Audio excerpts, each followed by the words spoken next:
students, welcome to my channel once again. In the last period, we have learned first poem, A Teenager's Prayer. Today we are going to learn 1.2 An Encounter of Special Kind.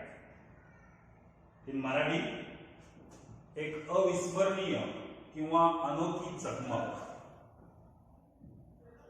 At the beginning of this lesson, there is given warming up activity. In warming up activity, there is one picture, and near the picture or beside the picture there are 4 questions.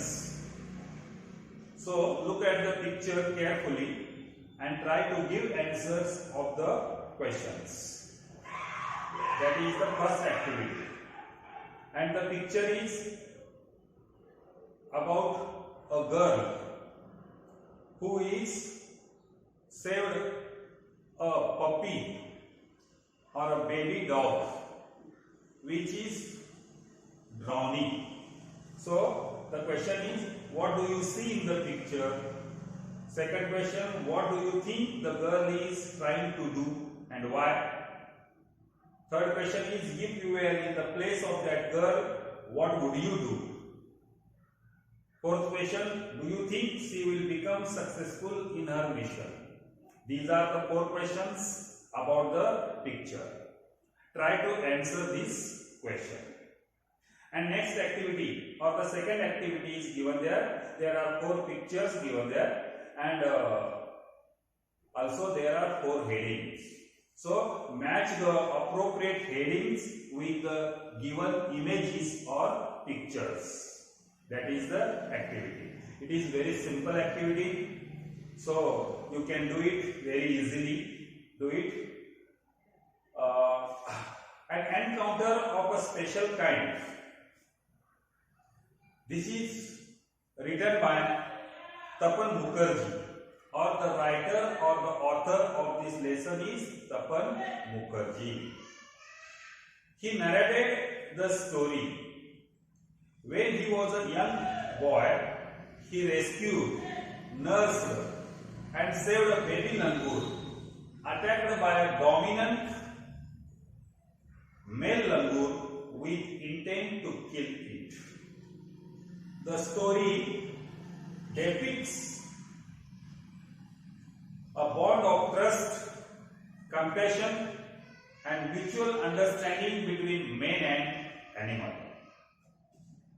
This story is written before 70 years ago, when the writer or author is only 15 years old. Because at the end of this story, the writer mentioned his ages. He is now 70 years old, and the story is written before at the age of 55 years of his age. Now he is 70 years. In this story, you know it, in the group of monkeys, or the story is about the monkey. ही जी कथा आहे, ही कथा waste Bengal, ज्याला आपण पश्चिम बंगाल म्हणतो, पश्चिम बंगालमधील राणीगंज या ठिकाणी ज्या वेळेला लेखक तपन मुखर्जी राहत होते, त्या ठिकाणी घडलेली ही हकीकत आहे.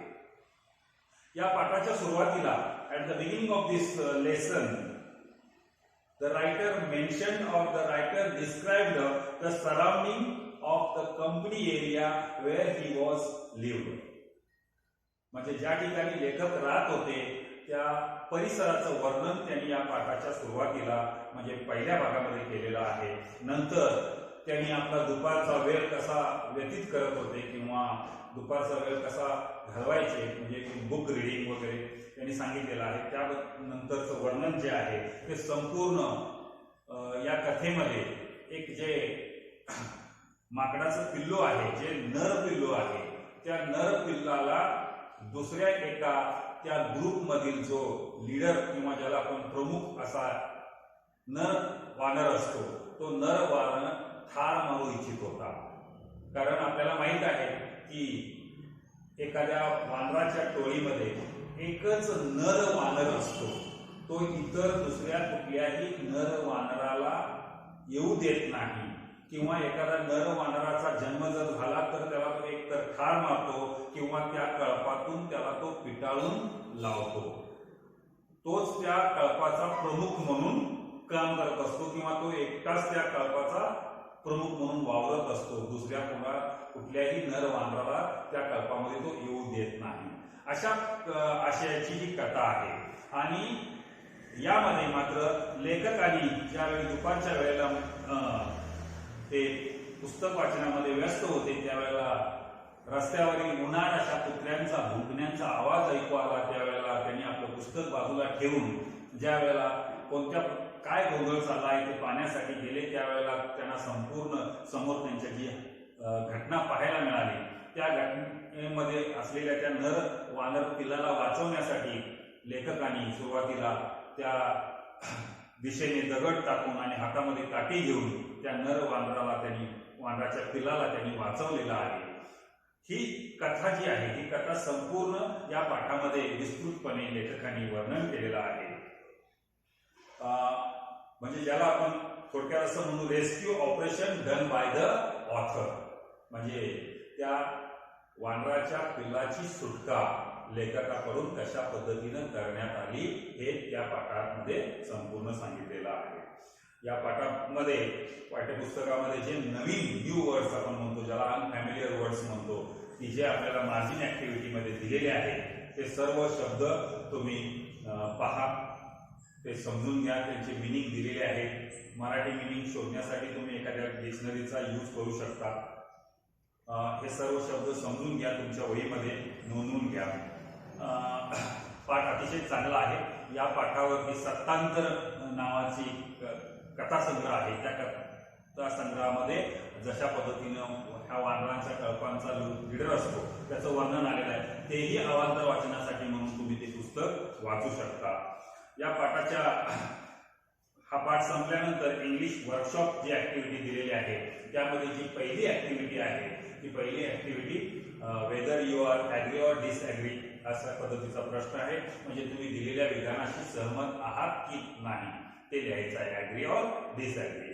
दुसरी ऍक्टिव्हिटी आहे match the pair study, column A with their meanings in column B. म्हणजे कॉलम ए आणि कॉलम बी यांच्या योग्य अशा जोड्या जुळवायच्या आहेत. त्यानंतर तिसरी ऍक्टिव्हिटी आहे write in your own words. म्हणजे या पाठाला अनुसरूनच एक तुमच्या स्वतःच्या भाषेमध्ये किंवा तुमच्या स्वतःच्या शब्दामध्ये लिहिण्यासाठी 2 प्रश्न दिलेले आहेत. आणि याच्यामधली चौथी ऍक्टिव्हिटी आहे जी आपल्या परीक्षेच्या दृष्टीने अतिशय महत्वाची असू शकते. परीक्षेमध्ये आपल्याला जम्बल्ड ऑर्डर 4 वाक्य दिलेली असतात आणि ती प्रॉपर ऑर्डरने किंवा योग्य अशा सिक्वेन्शियल ऑर्डरने लावण्यासाठी प्रश्न दिला जातो. 2 मार्कासाठी हा प्रश्न परीक्षेत विचारला जातो. तशा पद्धतीनं इथे या पाठ्यपुस्तकामधले ज्या घटना आहेत त्या घटना म्हणजे दिलेल्या आहेत.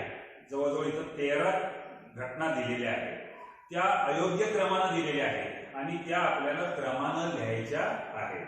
त्यामुळे तुम्ही पाठ्यपुस्तकातली ही जी कथा आहे किंवा ही जी स्टोरी आहे ती स्टोरी काळजीपूर्वक वाचा आणि त्या घटना क्रमाने लिहा. म्हणजे ते 1 ते 13 वाक्य दिले, त्यांच्या पुढे क्रमांक टाकण्यासाठी दिलेले आहे. परीक्षेमध्ये आपल्याला 4 वाक्य देतात, ती 4ही वाक्य पुन्हा योग्य क्रमाने लिहायची असतात. तिथं फक्त क्रमांक टाकायचा आहे. त्यानंतर 5वी ऍक्टिव्हिटी आहे discuss the following and write about it in your own words in 5 to 6 lines. मात्र ही जी प्रश्न आहे तिथं 5 ते 6 वाक्यामध्ये म्हणजे दीर्घोत्तरी अशी प्रश्न आहेत, ज्यामध्ये इथं स्वमत लिहायचं आहे. उदाहरणादाखल बघा, what would you do if you found an injured bird while returning from your school. तुम्ही शाळेतून घरी परतत असताना जर तुम्ही एखाद्या जखमी पक्षाला पाहिला, जखमी अवस्थेत एखाद्या पक्षाला पाहिला तर तुम्ही काय कराल, म्हणजे इथं तुमचं स्वतःचं मत लिहायचं आहे. दुसरा प्रश्न देखील तसाच आहे, what opinion do you from about the narrator from the story. या कथेमधला जो लेखक आहे त्या लेखकाबद्दल तुमचं काय मत आहे, हे तुमचं स्वतःचं मत इथं लिहायचं आहे 5 ते 6 ओळीमध्ये विस्तृतपणे. त्यानंतर 6वी ऍक्टिव्हिटी आहे, complete the following and right a paragraph on each of the given activities. म्हणजे इथं पॅराग्राफ रायटिंग साठी इथं मुद्दे दिलेले आहेत, त्या मुद्द्यांचा वापर करून पॅराग्राफ रायटिंग करायचं आहे.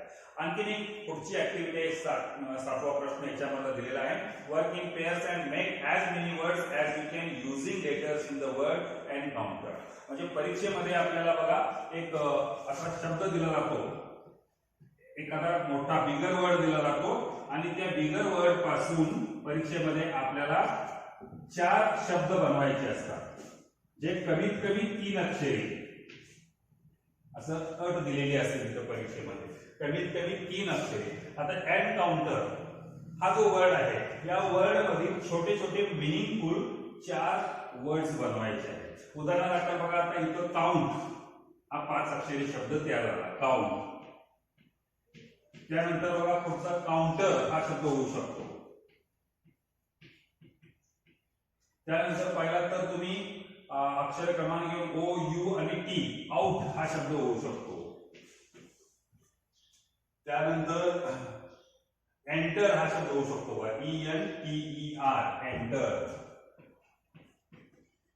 अशी ऍक्टिव्हिटी आपल्याला परीक्षेमध्ये 2 मार्कासाठी दिली जाते. म्हणजे दिलेल्या शब्दातील अक्षरांचा वापर करून 3 अक्षरी, कमीत कमी 3 अक्षरी शब्द असावे.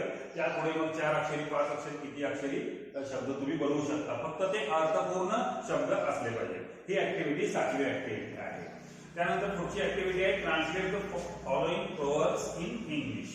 आपल्या ऍक्टिव्हिटी 6 मधील जो शेवटचा प्रश्न आहे ट्रान्सलेशनचा, त्या प्रश्नामध्ये ABC असे 3 प्रकार केलेले असतात. जे ए प्रश्न आहे, शब्द दिलेले असतात, त्या शब्दांचं मराठी मिनिंग लिहायचं असतो, मराठी अर्थ लिहायचा असतो. दुसरं असतं इंग्रजी वाक्य देतात, त्या वाक्याचं मराठीमध्ये ट्रान्सलेशन करायचं असतं. इथं तिसरं प्रश्न आहे, मराठीतून म्हणजे जे आपल्या मातृभाषेतली वाक्य देतात, काही वेळेला ते प्रोव्हर्ब्स असतात, ज्याला आपण म्हणी आणि वाक्यप्रचार म्हणतो. ते म्हणी किंवा वाक्यप्रचारामध्ये इथं 2 प्रोव्हर्ब्स दिलेले आहेत. त्या प्रोव्हर्ब्सचं तुम्ही मराठी इंग्लिशमध्ये ट्रान्सलेट करून लिहायचं आहे. उदाहरणार्थ बघा, जनसेवा हीच खरी ईश्वर सेवा, service to man is service to God, किंवा पेरावे तसे उगवते, अशी ही विधानं दिलेली आहेत किंवा प्रोव्हर्ब्स दिलेले आहेत, त्यांचं आपण इंग्लिशमध्ये ट्रान्सलेट करायचं आहे.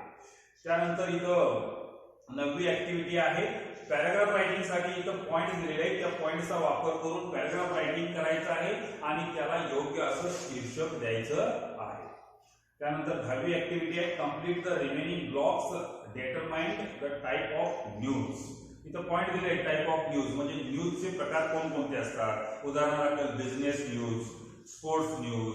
आपण पेपरामध्ये पाहतो, वर्तमानपत्रामध्ये, की प्रत्येक वर्तमानपत्राच्या पहिल्या पानानंतर वरच्या पानावरती हे न्यूज कशाविषयी आहे ते पान, त्याला एक टायटल दिलेलं असतं. म्हणजे काही बातम्या ह्या पॉलिटिकल असतात, काही सोशल इश्यूजचे असतात, काही स्पोर्ट्स संबंधी असतात, बिझनेस असतात, असे वेगवेगळे त्याची वर्गवारी केलेली असते. ते टाइप्स ऑफ न्यूज साठी इथं आपल्याला एक वेब पूर्ण करण्यासाठी दिलेलं आहे 10वा ए मध्ये. आणि त्याच्यामध्ये 10वा बी एक प्रश्न आहे, इथे हेडलाईन्स दिलेले आहेत आणि न्यूज हेडलाईन्स दिलेले आहेत. ते हेडलाईन्स ला अनुसरून आपल्याला deadline, intro and short continuing paragraph असे काही मुद्दे दिले आहेत. म्हणजे आपल्याला परीक्षेमध्ये न्यूज रायटिंग नावाचा 5 मार्कासाठी प्रश्न असतो, की ज्यामध्ये आपल्याला पहिलं हेडलाईन लिहायचं असतं, नंतर डेडलाईन आणि लीडलाईन लिहायचं असतं, त्यानंतर बॉडी ऑफ द रिपोर्ट आणि थोडक्यात कन्क्लुजन, असं 5 मार्काची विभागणी दिलेली असते. तो प्रश्न इथं दिलेला आहे, तो देखील तुम्ही या पाठाला अनुसरून सोडवायचा आहे. अशी एकूण इंग्लिश वर्कशॉप मध्ये 10 ऍक्टिव्हिटी दिलेले आहेत वेगवेगळे, ते सर्व ऍक्टिव्हिटी सोडवायचे आहेत. त्यानंतर लँग्वेज स्टडीचा जो प्रश्न आहे, की ज्यामध्ये ज्याला आपण व्याकरणावर आधारित तो प्रश्न आहे, प्रेझेंट पार्टिसिपल दिलेलं आहे. उदाहरणादाखल बघा इथं ट्विंकलिंग आय, त्याच्यातलं ट्विंकल आयएनजी प्रत्यय लावून ते प्रेझेंट पार्टिसिपल केलेलं आहे. किंवा use in the continuous tense, म्हणजे आपल्याला चालू काळामध्ये सुद्धा अशा पद्धतीने क्रियापदाला आयएनजी प्रत्यय वापरून आपण वर्ब फॉर्म वापरू शकतो. त्याचे दोन असे टेबलमध्ये वर्गवारी केलेली आहे. त्याच्यानंतर त्याच्यात दुसरी ऍक्टिव्हिटी आहे spot the error and correct the following sentences. म्हणजे दिलेल्या विधानामध्ये एखादा शब्द चुकीचा दिलेला असतो. मराठीमध्ये असा प्रश्न असतो, तशाच पद्धतीने इंग्रजीमध्ये सुद्धा इथं दिलेला आहे. तो दिलेला जो शब्द आहे, जो चुकीचा शब्द आहे तो ओळखायचा, तो दुरुस्त करून पुन्हा लिहायचा, असा प्रश्न दिलेला आहे. आणि लँग्वेज स्टडी मधला तिसरा प्रश्न आहे rewrite the sentences as per instructions given along with. कंसामध्ये दिलेल्या सूचनेनुसार खालील विधाने पुन्हा लिहा. म्हणजे आपण टेन्स यापूर्वी पाहिलेलो आहे. टेन्स शिकायचं, आपण टेन्सचा अभ्यास करून दिलेल्या सूचनेनुसार, म्हणजे एका काळातून दुसऱ्या काळामध्ये टेन्सचं ट्रान्सफॉर्मेशन करण्यासाठी इथे सूचना दिलेली आहे. त्या सूचनेनुसार ही सर्व ऍक्टिव्हिटी सोडवायची आहे. आपण आज थोडक्यात and encounter of special kind या पाठाचं रिव्हिजन या ठिकाणी पाहिलेलं आहे. पुढील तासाला आपण 1.3 बास्केट फुल ऑफ मूनलाइट या पाठाचं रिव्हिजन पाहणार आहोत. आज पाहिलेल्या पाठावर आधारित असलेले सर्व English workshop, margin activity, warming up activity आपल्या वहीमध्ये सोडवा आणि ते व्यवस्थितरित्या ते सोडवून ठेवा. Thank you very much.